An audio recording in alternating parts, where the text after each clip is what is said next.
ఎవరేమనుకున్నా వాటన్నిటిని పట్టించుకోకుండా దేవుని కొరకు తను ఏమి చేయాలనుకుందో, తన హృదయంలో ఏముందో అదంతటిని ఆమె జరిగిస్తూ వచ్చింది. మనుషులు నువ్వు ఏమి చేసినా ఏదో ఒకటి అంటూనే ఉంటారు. నువ్వు మంచిగా చేసినా నేను ఏదో ఒకటి నిందిస్తూనే ఉంటారు. నువ్వు చెడు చేసినా కూడా ఏదో ఒకటి అంటూనే ఉంటారు. లోకం ఎప్పుడు ఏదో ఒకటి అంటూనే ఉంటుంటుంది. కానీ యేసు ప్రభు నిన్ను గురించి ఏమంటున్నాడు అనేది చాలా ప్రాముఖ్యమైన విషయం ఇక్కడ. హల్లెలూయా.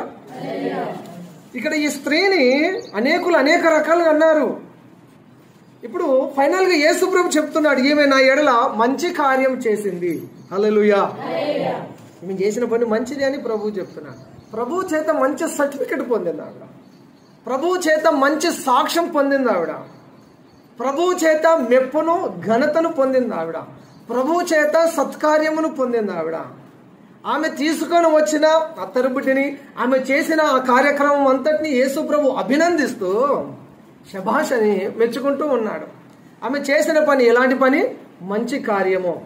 ఆమె చేసిన మంచి పనికి యేసు ప్రభు ఇచ్చిన బిరుదు లేదా యేసు ప్రభు ఇచ్చిన ప్రశంస పత్రం ఏంటంటే, ఈమె నా ఎడల మంచి పని చేసింది. ఆమె గురించి ఒక మంచి సాక్ష్యం ఇచ్చాడు యేసయ్య. దేవుని చేత ఒక మంచి సాక్ష్యం పొందిందంటే ఆమె చేసిన పని ప్రభు దృష్టిలో చాలా విలువైనది, చాలా గొప్పది. హల్లెలూయా. ఇక్కడ కొందరు అన్నారు, ఆవిడను ఇంత విలువైన అత్తరు ధనమును బీదలకు ఇవ్వచ్చు కదా, ఈ డబ్బును ఎందుకు ఇలా నేలపాలు చేసావు అత్తను కుమ్మరించి, దీంతో కొన్ని వేల రూపాయల డబ్బు కలిగి మనం కొంతమంది బీదలకు ఏదైనా కార్యక్రమం చేయొచ్చు కదా, బీదలకు భోజనం పెట్టవచ్చు, వస్త్రాలు ఇవ్వచ్చు, దుప్పట్లు ఇవ్వచ్చు, ఇలా రకరకాల కార్యక్రమాలు చేయొచ్చు, బీదల కొరకు మనం పరిచర్య చేయొచ్చు అని కొందరు అన్నారు. కానీ యేసుప్రభు చెప్పాడు, బీదలు ఎల్లప్పుడూ మీతోనే ఉంటారు. బీదలకు మీరు ఏదైనా చేయాలనుకుంటే మీరు మరొకసారి చేయండి, కానీ ఈమె నా కొరకు చేసింది, నేను ఎల్లప్పుడూ మీతో ఉండను. యేసుప్రభు ఆయన ఉన్నప్పుడే ఆయన కొరకు ఏదైనా మనం చేయాలి. ఆయన మన జీవితంలో వచ్చినప్పుడు మనము ప్రతిరోజు ఆయన కొరకు ఏదో ఒకటి చేయాలి. ఆయన నామాన్ని మహిమపరచాలి, ఆయనను ఘనపరచాలి. ఆయనకు ఘనత వచ్చే ప్రతి కార్యమును మనము చేయడానికి ముందు వరుసలో ఉండాలి. అలాంటి కృప దేవుడు మనకు దయచేయును గాక. ఆమేన్. హల్లెలూయా. బీదలు లేరు దేశంలో, ప్రపంచంలో బీదలు ఉన్నారు, పేదలు ఉన్నారు. మరికి ఎంత భోజనం పెట్టినా మళ్ళీ ఆకలి అవుతుంది, ఎన్ని వస్త్రాలు ఇచ్చినా మళ్ళీ. ఎందుకు బీదలుగా మారుతున్నారంటే వారి తరతరాలుగా అలాంటి జీవితానికి అలవాటు పడిపోయారు. ఆలోచన లేక, చెప్పేవారు లేక, కష్టించి పని చేయాలన్న ఆలోచన లేక సోమరిపోతులుగా, దరిద్రులుగా మారి బీదలుగానో అడుగు తినేవారిగానో ఎవరో ఏదో ఇస్తారులే అని జీవితానికి అలవాటు పడిపోయిన వారు బీదలు రకరకాలుగా ఉన్నారు సమాజంలో. బీదలలో గవర్నమెంట్ లెక్కల ప్రకారంగా రోజుకు 50 రూపాయల కంటే ఎక్కువ సంపాదించేవాడు ధనవంతుడే, బీదోడు కాదు.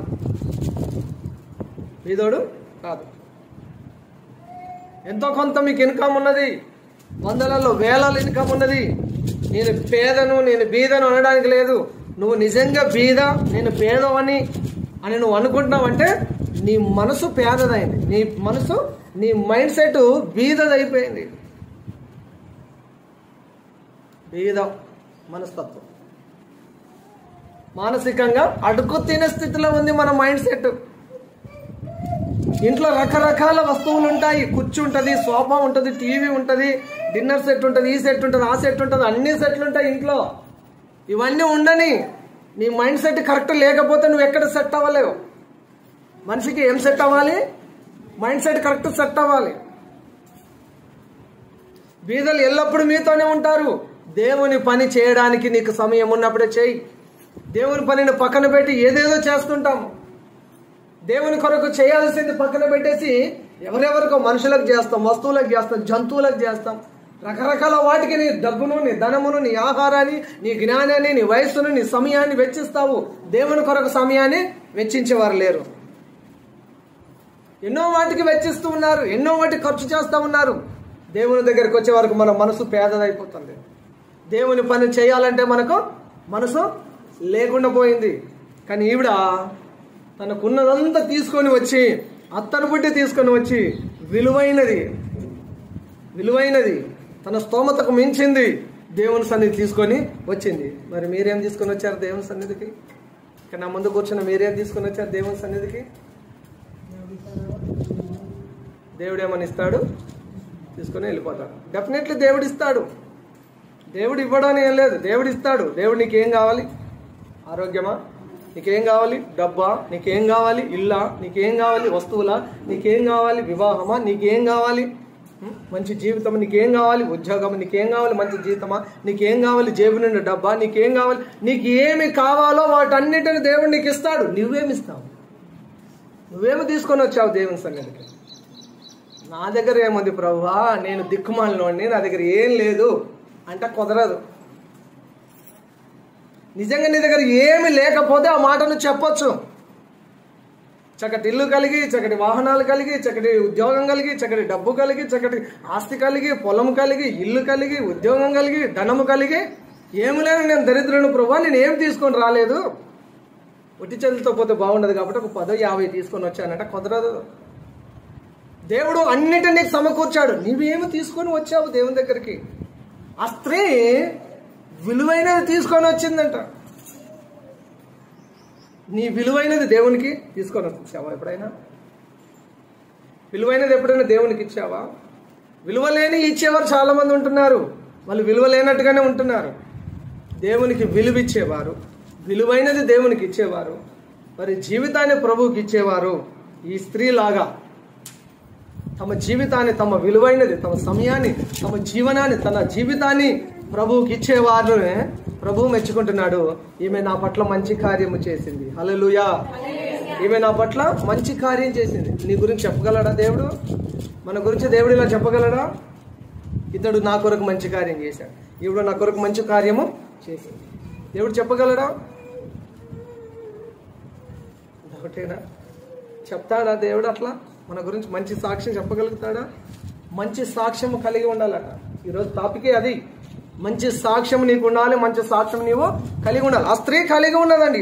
అత్తరు బుడ్డి తీసుకొని వచ్చిన మగ్దలేనే మరియా మంచి కార్యం చేసిందట. భూమి మీద సువార్త ఎక్కడ ప్రకటించబడితే ఈమె గురించి అక్కడ ప్రకటించబడతాడు. మరి మన గురించి ఎక్కడ ప్రకటించబడుతుంది?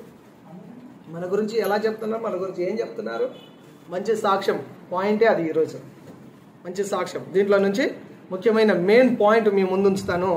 ఇందులో మనం గమనించినట్లయితే దేవుని వాక్యం చెప్తుంది మనం ఎక్కడ సాక్ష్యాన్ని కాపాడుకోవాలి. చదువుతారా? తిమోతి పత్రిక 1 తిమోతి 3వ అధ్యాయం 7వ వచనం. 1 తిమోతి 3వ అధ్యాయము. మాట్లాడద్దు, బైబిల్ తెరవండి. 1 తిమోతి 3:7. మరియు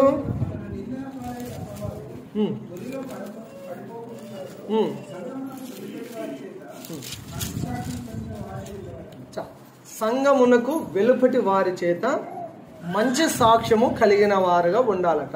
సంఘం ఎలా ఉండాలండి? సంఘం వెలుపటి వారి చేత. క్రైస్తవులు ఎలా ఉండాలి? సంఘపు వెలుపటి వారి చేత మంచి సాక్ష్యము కలిగి ఉండాలి. మంచి సాక్ష్యం కలిగి ఉండాలి. నువ్వు అపవాది శోధనల ఊరిలో పడకుండా ఉండాలి అంటే సంఘం వెలుపటి వారి చేత, సంఘస్థుల గురించి మంచిగా చెప్తున్న సాక్ష్యం. ఈనాడు సంఘస్థులు కూడా కొంతమంది కూడా సాక్ష్యం మంచిగా చెప్పలేకపోతున్నారు. సంఘస్థులు కూడా మంచి సాక్ష్యం ఇవ్వలేకపోతున్నారు.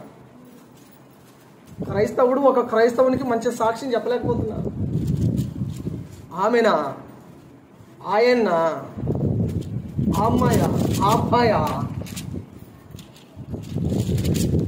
మంచి సాక్ష్యము చెప్పలేకపోతున్నారు. సంఘస్థులు, క్రైస్తవుడు ఒక క్రైస్తవునికి మంచి సాక్ష్యం చెప్పలేకపోతున్నాడు అంటే క్రైస్తవుడు తన సాక్ష్యమును పోగొట్టుకుంటున్నాడు కాబట్టి, సాక్ష్యాన్ని కాపాడుకోలేకపోతున్నారు కాబట్టి, సాక్ష్యాన్ని కాపాడుకోలేకపోతున్నారు కాబట్టి సంఘపు వెలుపటి వారి చేత మంచి సాక్ష్యం కాపాడుకోవాలి. మంచి సాక్ష్యము నీకు రావాలి. సంఘం వెలుపటి వారి చేత అంటే దేవుని నమ్మని వారు, క్రైస్తవులు కాని వారు నీ గురించి ఏం చెప్తున్నారు, మన గురించి ఏమి చెప్తున్నారు అనేది చాలా ప్రాముఖ్యమైన విషయం. ఇక్కడ అపోస్తలుడైన పౌలు చెప్తున్నాడు తిమోతికి, సంఘపు వెలుపటి వారి చేత మంచి సాక్ష్యమును కలిగి ఉండు నీవు అని. లోపల మన సాక్ష్యము కాపాడుకోవాలి, వెలుపల కూడా మన సాక్ష్యము కాపాడుకోవాలి. నా వైపు చూస్తూ వినండి వాక్యాన్ని. అపోస్తలుడైన పౌలు తిమోతికి చెప్పాడు, తిమోతి మంచి సాక్ష్యం కలిగి ఉండి బెటా అని చెప్పాడు. నా ఆత్మీయ కుమారుడా, నువ్వు మంచి సాక్ష్యము కలిగి ఉండు. ఇంట్లో నీ సాక్ష్యం మంచిగా ఉండాలి, సంఘంలో నీ సాక్ష్యం మంచిగా ఉండాలి, సమాజంలోకి వెళ్ళినప్పుడు నీ సాక్ష్యము మంచిగా ఉండాలి. ఇక్కడ తిమోతి గురించి ఆలోచన చేసినప్పుడు తన తల్లి చేత మంచి సాక్ష్యం పొందాడు, తనను పెంచిన అవ్వ చేత మంచి సాక్ష్యం పొందాడు, పౌలు చేత మంచి సాక్ష్యం పొందాడు, తన బంధువులలో మంచి సాక్ష్యము పొందాడు, తోటి వారి చేత మంచి సాక్ష్యం పొందాడు, సంఘంలో మంచి సాక్ష్యము కలిగి ఉన్నాడు, తన స్నేహితులలో కూడా ఆయనకు మంచి సాక్ష్యము కలిగి ఉన్నాడు. దేవుని వాక్యం చెప్తుంది, తిమోతి మంచి సాక్ష్యం కలిగిన వాడు, సాక్ష్యమును కాపాడుకున్నవాడు అని. పౌలు తిమోతికి రాస్తూ ఉన్నప్పుడు, తిమోతి నువ్వు యవనెచ్చల నుండి పారిపో అన్నాడు, నువ్వు విగ్రహారాధన నుండి పారిపో అన్నాడు. ఆయన పారిపోయాడు, పాపం నుండి పారిపోయాడు, విగ్రహారాధన నుండి పారిపోయాడు, విగ్రహాన్ని పూజించలేదు ఆయన, విగ్రహారాధన నుంచి పారిపోయాడు, పాపపు హెచ్చల నుంచి పారిపోయాడు. పాత నిబంధనలు చూస్తాం, యోసేపు కూడా పాపము నుండి పారిపోయాడు, పాపము నుంచి ఆయన పారిపోయిన వాడిగా మనం చూస్తాము. ఇద్దరి జీవితం సిమిలర్ గానే ఉన్నది, ఒకే రకంగా ఉన్నదండి ఇద్దరి జీవితం. తిమోతి జీవితము పాత నిబంధనలో, యోసేపు జీవితం. కొంచెం కంట్రోల్ చేయమ్మా,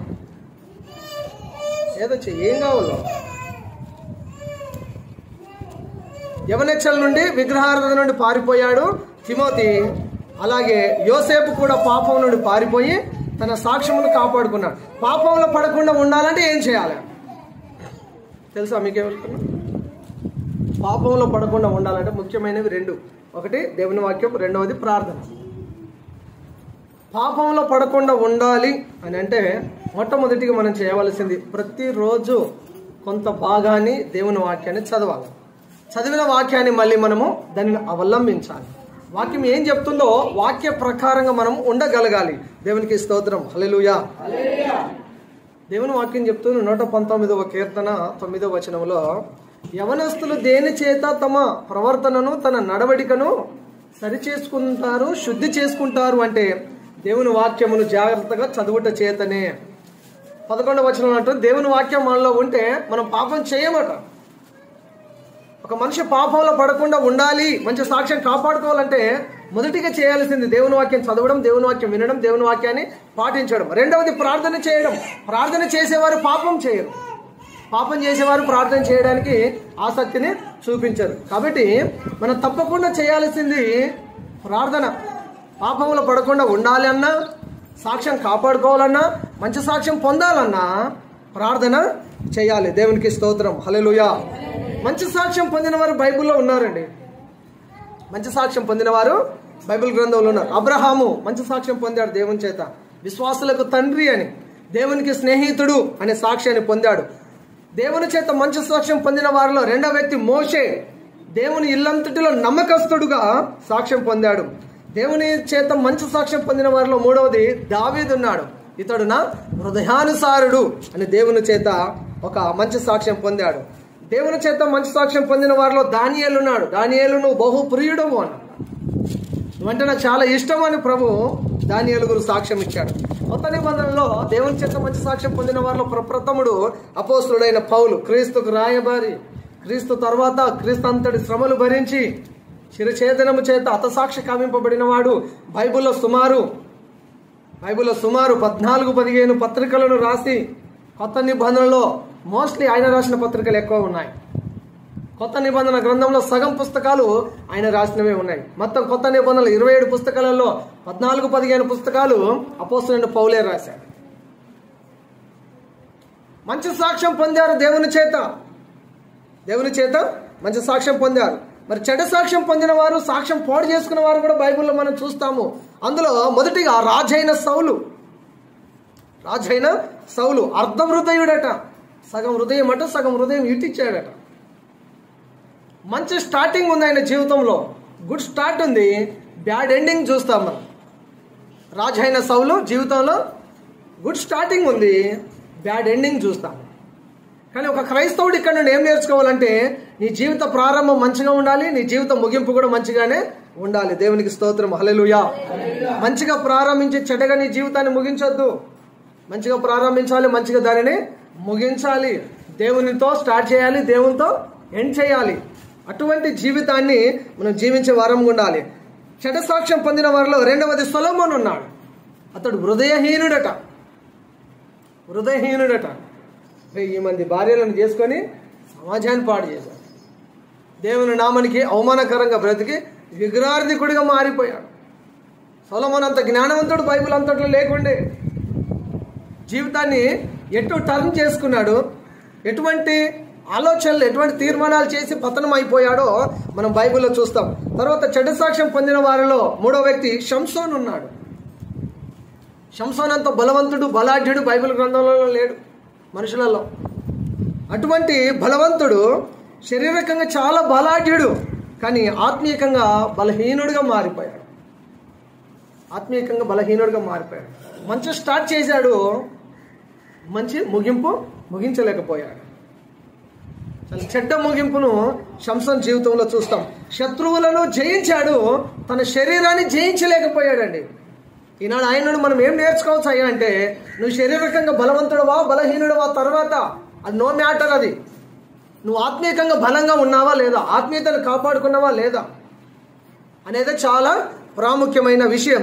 శత్రువులను జయించావా, దీనిని సంపాదించా, దాన్ని సంపాదించి, ఎన్నో సంపాదించి ఎన్నిటిలో జయించాను అనేది అది తర్వాత విషయం. నీ శరీరాన్ని నువ్వు జయించావా లేదా, నీ శరీరము ఉన్న కోరికలను, నీ శరీరపు ఆశలను చంపుకోలేక, అణుచుకోలేక పాపానికి వెళ్ళి పతనమైపోతున్న వ్యక్తిగా ఉన్నావా? నీ శరీరాన్ని జయించాలి. షంసోను శత్రువులను జయించాడు, శరీరాన్ని జయించలేకపోయాడు. అందుకనే చెడ్డవాడ అనే ఒక బిరుదు పొందారు ఇలాంటి వారంతా.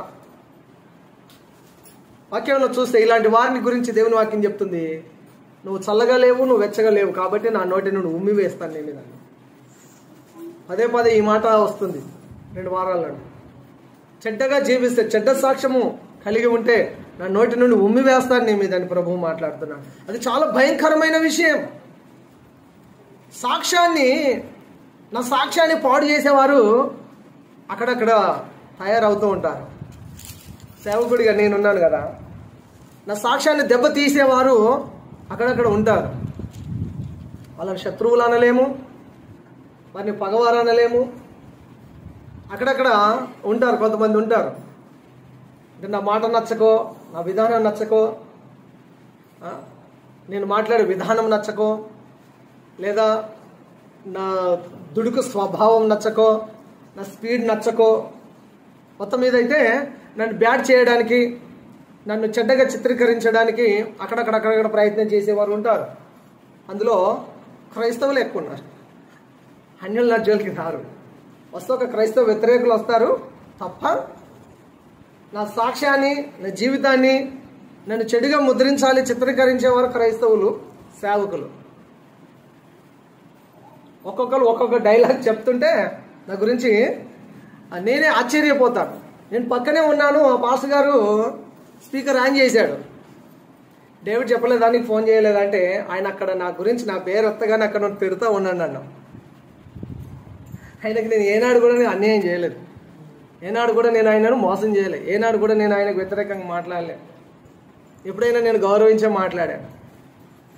నేను స్పష్టంగా నేను విన్నాను, నన్ను తిడుతుంటుండగా పక్కనే ఉన్నాను. ఈయన స్పీకర్ ఆన్ చేశాడు. పోనీ స్పీకర్ ఆన్ చేయకుండా ఆయన చెవులో విని ఆయనకు ఒకటికే వినిపించేది.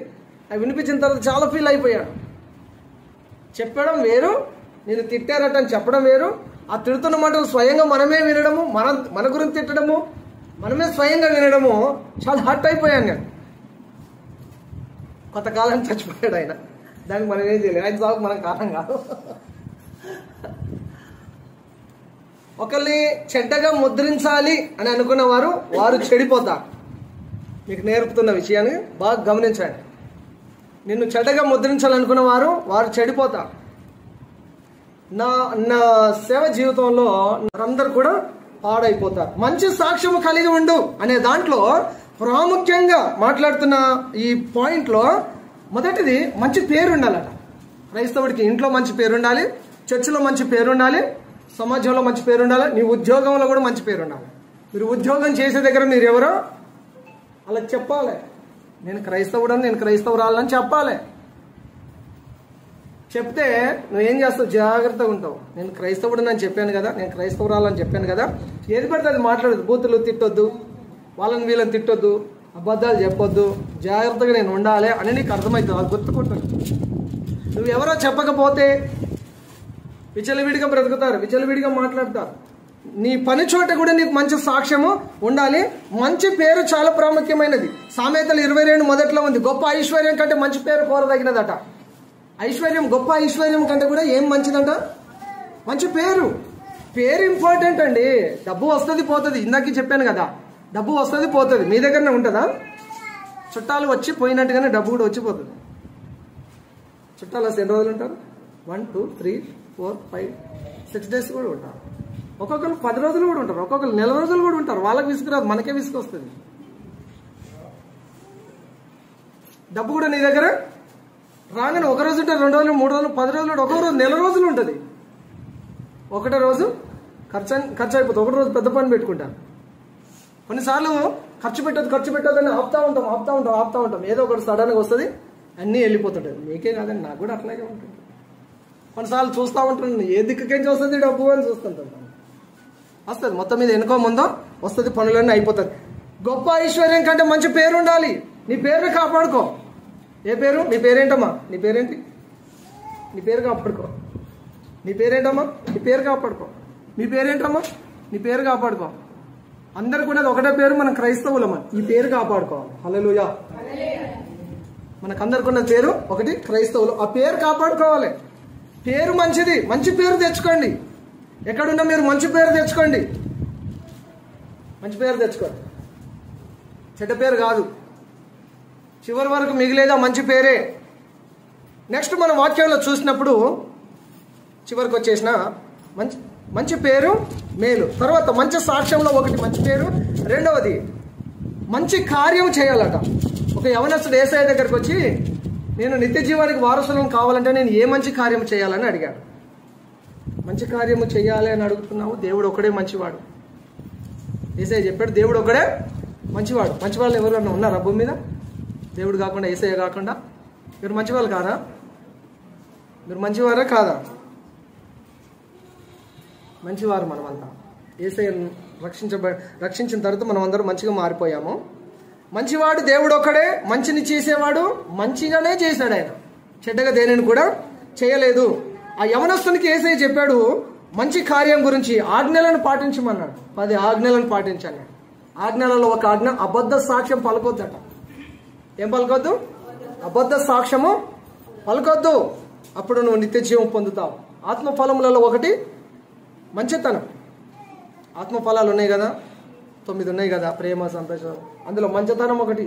మంచితనం అనేది ఒక ఆత్మఫలము. యేసు ప్రభు కానా పెళ్లి విందుకు వెళ్ళాడండి. కానా పెళ్లి విందుకు వెళ్ళినప్పుడు అక్కడ ఒక మంచి కార్యం చేశాడు. అక్కడ కొరతను తీర్చాడు. నీళ్ళు అయిపోయా, ద్రాక్షరసం అయిపోయింది, నీళ్లను ద్రాక్షరసంగా మార్చి ఒక మంచి పనిని చేశాడు. అదేవిధంగా యేసయ్య నీ జీవితంలోకి వస్తే, యేసయ్య ఆ పెళ్లికి వెళ్ళినట్టుగానే యేసయ్య మీ ఇంటికి వస్తే, యేసయ్య మీ జీవితంలోకి వస్తే, యేసయ్య మీ కుటుంబంలోకి వస్తే, యేసయ్య మన సంఘంలోకి వస్తే మన జీవితం కూడా మారిపోతుంది. హల్లెలూయా. నీ దుఃఖమును సంతోషంగా మారుస్తాడు. నీ విచారాన్ని కొట్టివేసి ఆనందంగా మారుస్తాడు. నీ బలహీనతలను బలంగా మారుస్తాడు. నీ సమస్యలన్నిటికీ ఆయనే పరిష్కారం చూపి నిన్ను సంతోష పెడతాడు, నిన్ను ఆశీర్వదిస్తాడు. హల్లెలూయా. శిష్యులు అనేక సార్లు అనుకున్నాడు, నేను గొప్ప, నేను గొప్ప, నేను గొప్ప, నేను గొప్ప, లేదా నేను మంచివాడిని, నేను మంచివాడిని, నేను మంచివాడిని, నా పేరే మంచిది, నా పేరే మంచిది, నాకే ఎక్కువ ఫాలోవర్స్ ఉన్నారు, నాకే ఎక్కువ మంది శిష్యులు ఉన్నారు. ఇట్లా రకరకాలుగా ఈ భేదాభిప్రాయం, ఈ ప్రశ్న వచ్చింది శిష్యుల మధ్యలో. ఏ ప్రశ్న? ఎవరు గొప్పవారు అని. నేనే గొప్ప అనే ప్రశ్న వచ్చింది. గొప్పవాడిగా ఉండాలంటే ఏం చేయాలి? యేసయ్య చెప్పాడు, గొప్పవాడిగా ఉండాలంటే ఏం చేయాలి? పరిచారకుడిగా ఉండాలట. గొప్పవారుగా ఉండాలంటే పరిచారకులుగా ఉండాలి, పని చేయాలి, పరిచారం చేయాలి, విస్తరకులు తీయాలి, అన్నం వేయాలి, వడ్డించాలి, గిన్నెలు తోమాలి, అన్ని పనులు చేయాలి, పరిచారం చేయాలి, కార్పెట్లు తీయాలి, ఊడవాలి, పూజ దులపాలి, చర్చ అంతా నీట్గా పెట్టాలి, పరిచారం చేయాలి. నువ్వు గొప్పవాడిగా ప్రభువు చేత గుర్తింపబడాలంటే నువ్వు పరిచారం చెయ్యి, పరిచర్య చెయ్యి. ఎవరో చేస్తున్నా నాకెందుకులే అనుకుంటే మరి నీకెప్పుడు వస్తాయమ్మా దీవెనలు? దేవుని దృష్టిలో నీకు ఒక మంచి పేరు, మంచి సాక్ష్యము, దేవుని దగ్గర నీకు క్రెడిట్ రావాలంటే చెయ్యాలి కదా, పరిచారం చేయాలి కదా, పరిచర్య చేయాలి కదా, దేవుని పనిని చేయాలి కదా. గొప్పవాడిగా ఉండాలంటే ఏం చేయాలి? రెండవది, దాసుడై ఉండాలట. దాసులుగా ఉండాలి. గొప్పవారుగా ఎంచబడాలి దేవుని చేత అంటే ఏం చేయాలి? దీన మనసు కలిగి ఉండాలి, తగ్గింపు జీవితం కలిగి ఉండాలి. మేము మొన్న ఆంధ్రాకి వెళ్ళాం కదా, 100 సంవత్సరాల బర్త్డేలో అటెండ్ అయ్యాం. ఒక అమ్మ 100 సంవత్సరాల బర్త్డే, మొత్తం సగానికి బెండ్ అయిపోయి నడుస్తున్నాం. ఇప్పుడు చెవులు వినబడతలే వాళ్ళు, చూస్తుంది, స్పష్టంగా చూస్తుంది, మంచిగా ప్రార్థన చేస్తుంది, కన్నీటితో ప్రార్థన చేస్తుంది. మేము కూడా ప్రార్థన చేయించుకున్నాం. ఆమెతో ఒక ఫోటో కూడా దిగాను. 100 సంవత్సరాలు అంటే ఈ రోజులలో బ్రతుకుతున్నారా?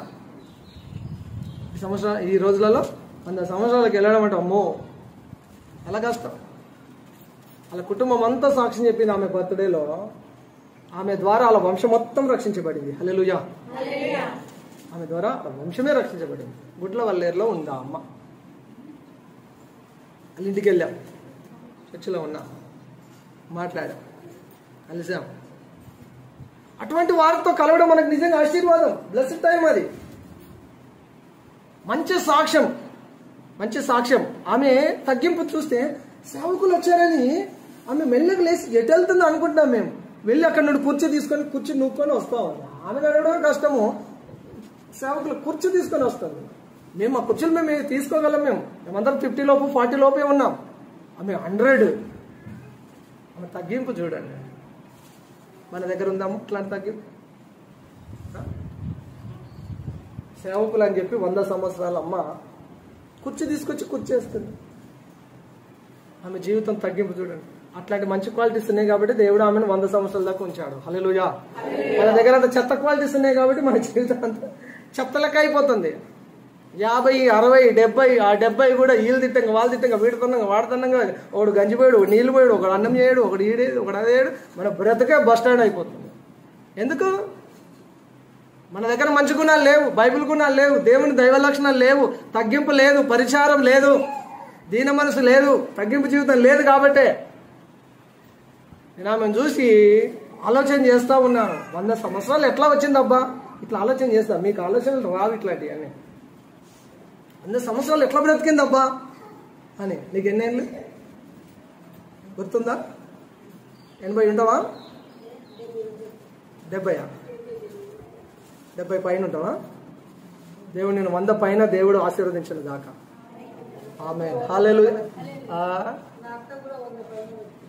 నువ్వు కూడా 100 పైన బతుకుతావు, మన సంఘంలోనే ఉంటావు. నీ గురించి కూడా సాక్ష్యం చెప్తాం మళ్ళా.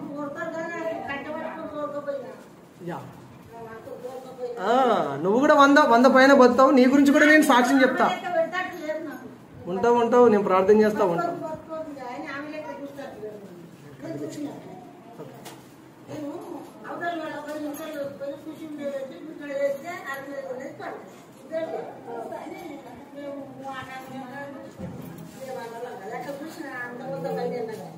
చూసినావు, దేవుడు నిన్ను కూడా ఇప్పుడు మంచిగా 70-80 దాకా వచ్చినావు. 100 దాకా దేవుడు తీసుకెళ్తాడు. నీ గురించి కూడా నేను సాక్ష్యం చెప్తాలే. దేవుని స్తోత్రం. హల్లెలూయా, హల్లెలూయా.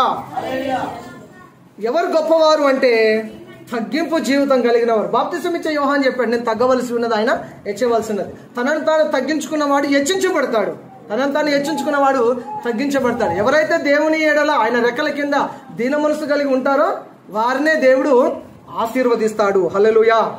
యేసు ప్రభు గొప్పవాడు అండి. ఎవడు గొప్ప అంటే నువ్వు గొప్ప కాదు, నేను గొప్ప కాదు, ఇక్కడ కూర్చొని మనకు ఎవరో గొప్ప కాదు, అసలు ఏ మనిషి కూడా గొప్పవాడు కాదు. యేసయ్య మాత్రమే గొప్పవాడు. హల్లెలూయా. ఎందుకు గొప్పవాడు?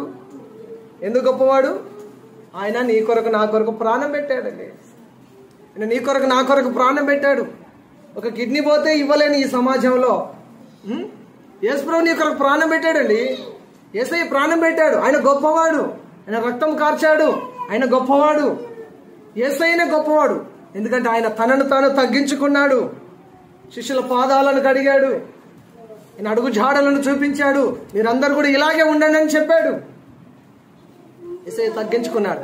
ఎంత మట్టుకు తగ్గించుకున్నాడంటే శిలువ మరణం పొందినంతగా, ఫిలిప్పీ పత్రిక 2:8 చూస్తాము, శిలువ మరణం పొందినంతగా ఆయన తగ్గించుకున్నాడు.